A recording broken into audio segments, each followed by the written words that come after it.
Hi everybody, welcome back to my channel. My name is Andrea. Thank you so much for being here today. Today I have my Once Upon a Time mug. My mom got it for me at Disneyland and it has all the different princesses' castles. I love it. Fantastic. I am drinking some decaf Earl Grey with oat milk, of course, from Harney and Sons. So that's what I'm drinking today. I'm sorry if the mic was really, really quiet. I don't know why I was talking so quiet. Super weird. Tis fine, tis fine. So, today, what I'm going to talk about are three different book series that I really enjoyed in high school.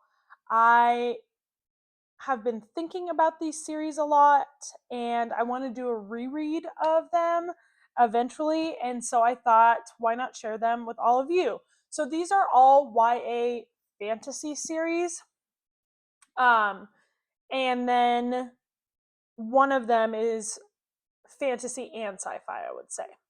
So yes, more on the sci-fi side. So that'll be the third set of books we talk about.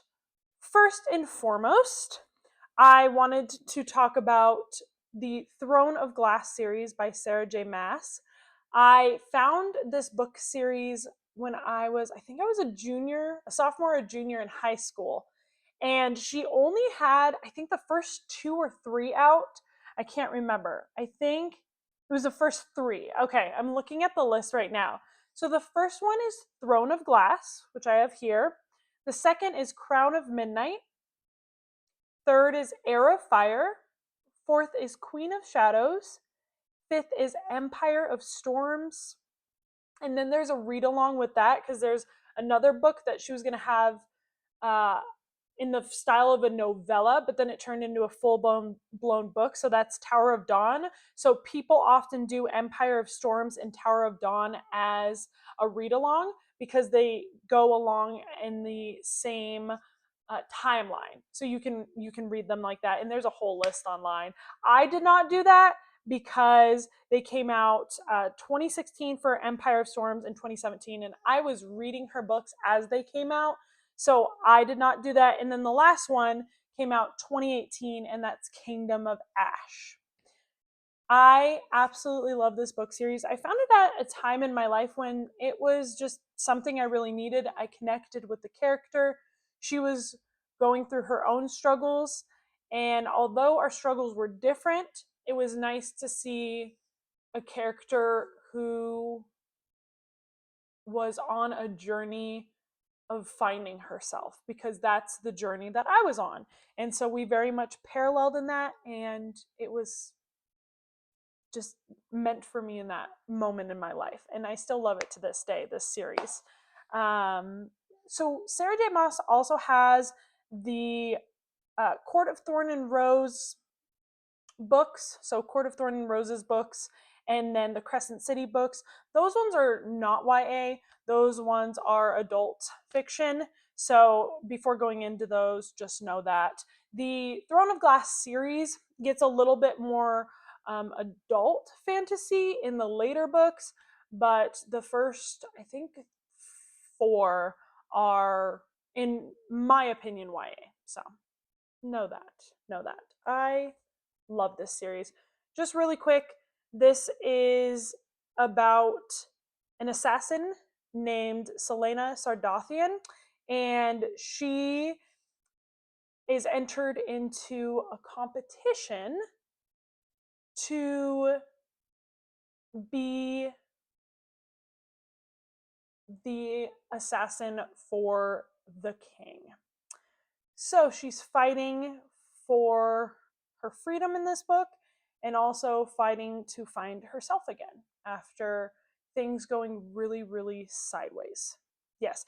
And I also forgot to mention the Assassin's Blade. It wasn't on this list, but it's a prequel to this series.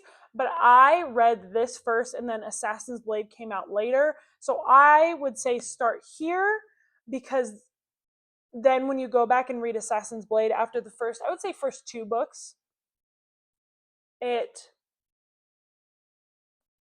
has a much deeper impact if you start here. So that's what I would recommend. All right. So the next series I'm going to speak about is part of the Shadowhunter Chronicles by Cassandra Clare. I'm giving series today, so these are a lot of books I'm throwing at everybody. There's so many books in these series, but they're some of my favorites, and I read them over years because I read them as they were being published. So I was along for the journey, and I couldn't wait for the next ones to come out. The first series in this greater universe of the Shadowhunter Chronicles is The Mortal Instruments. Then she has a trilogy. So Claire has a trilogy, The Infernal Devices. Then she has the Dark Artifices. Artifice. The Dark Artifice series. Sorry, I said that wrong. And then she has The Last Hour, The Wicked Powers. So those are all of the series within the Shadowhunter Chronicles. But I am going to talk about the Infernal Devices. So there are 3 books in this series. It's a trilogy, and it is one of my favorites that I read in high school. It's actually my favorite trilogy I've ever read, still to this day. And I'm planning on doing a reread maybe in October, because it's set in Victorian London, and the main characters are Tessa, Will, and Jem. I love them so much. Usually I am on the fence about love triangles, but in this case, oh man, it makes sense. That's all I'm going to say. It makes sense, and it added to the story. So I feel that sometimes love triangles take away from a story. That did not do this. It actually added to the story. And if you read it, you will see why. So, like I said, this is set in Victorian London. So it's very dreamy. It's very dark. It's very steampunk. One of the characters plays violin in the night because he can't sleep. And then another is what will I say about Will? Misunderstood book lover, but he's also a difficult person, and there's a reason for that. That's what I'll say about him. But throughout this series, you get introduced to one generation of shadow hunters, and then this generation really influences the others. So I know that some people start with the Mortal Instruments. It's a good place to start. It has how many books are there? City of Bones, City of Ashes, City of Glass, City of Fallen Angels, City of Lost Souls, and City of Heavenly Fire.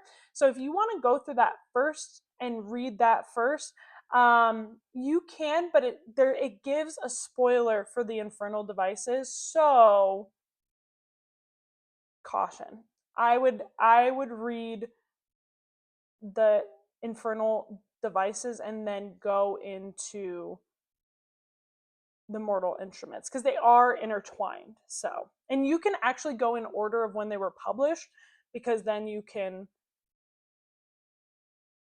be guided away from spoilers. So, yes, but I love this book series because it is about shadow hunters, and they can see monsters in the world, and their divine purpose is to keep humans safe. And with 2 of the main characters, so in the first series, The Mortal Instruments, we have Clary Frey. She can see these monsters, but is not a shadow hunter. So they are very stunned that she can see monsters, and then they find out later what's going on with her. And then in the Infernal Devices, the trilogy, Tessa Gray is drawn into the world of Shadowhunters, and she too had no idea that this world exists. So I really like that both of these series are about someone being introduced into this world of the Shadowhunters. Super cool. I really have a soft spot for this series because it was amazing to be able to dive into a new world when I needed an escape in high school. So fantastic. Truly recommend it. And I am going to do a reread and maybe I'll share my thoughts about it. Let me think about that. Okay, so the next series, I want to bring it up on my phone because I want to make sure I get the order right. This is by Melissa Meyer. It's called The Lunar Chronicles. The first book is Cinder. The second book is Scarlet. The third book is Cress. The fourth book is Winter. And then she did a novella that's Fairest. And and then I guess she did another novella that's called Stars Above. I have not read that. I have read the other ones that I mentioned, but I have not read that one. So, what happens in these novels is that she bases each one off of a fairy tale, but it's set in New Beijing. So, the world has um, gone through a bit of a change. So, there's humans and androids, and or humans yeah, humans and androids, and then there's also cyborgs. So our main character, Cinder, is a cyborg, and she gets sucked up into the world of the royals because she fixes an android for the crowned prince, Prince Kai. So that's all I'll say about that. And then things develop from there. So I think this is a really interesting series because each book is based off of a different fairy tale and then features a different main protagonist, and they are trying to survive in this sci-fi world. So really, really interesting, and it all leads back to an event that happened in the past. That's all I'm gonna say. That's all I'm gonna say. So I really enjoyed all of these books, and if you want to check any of them out, I think that they are great series to read, and they provide an escape and a portal into another world. So that's what I like most about them, but they still reflect current issues. So I also like that part. I think I'm going to stop the video there. That seems like a really good place to end. If you have read any of these, let me know. If any of them sound good to you, let me know. If you're on the fence and you need more convincing, let me know in the comments and we can have a conversation. I think that would be super fun. So I know it's only 3, but I just gave you so many books to read. I do want to make a note. So with Sarah J. Maas, I had this conversation with my friend Kimberly because she commented and said that she wanted to read the Crescent City novels. Before you read those novels, I would recommend reading A Court of Thorns and Roses, at least the first 3, so that, or yeah, I get, and the fourth. Yeah, I would read the fourth as well. So read those 4 and then go into Crescent City because it will help you understand some of the things that are happening in Crescent City. And I won't say any more than that. So I know I put in one of my videos that I love Crescent City because it was my signed video, so it was my first one. But I forgot to preface that if you just jump into those books, they will have a different impact when you get to the second one. So there's a greater impact when you've read the other series. But I will also preface this: A Court of Thorns and Roses series, and then Crescent City, they are adult fantasy books, so please keep that in mind. So unlike the first four, I think, of Throne of Glass, which are YA, those ones are not. So please take that into consideration. All right, I'm going to stop it there. Thank you so much for being here today. I really appreciate you. Also, if you notice that I did not post on Wednesday, I was having major technical difficulties. I'm really hoping this video will upload because my computer decided to not. I have no words. Just sadness, just deep sadness. But I also am thinking, because I'm going back to school, I'll be posting on Sundays and maybe skip Wednesdays for a bit because I'm getting back into the swing. So thank you for your patience with me with that. Thank you for being here. I will see you in the next one. Bye.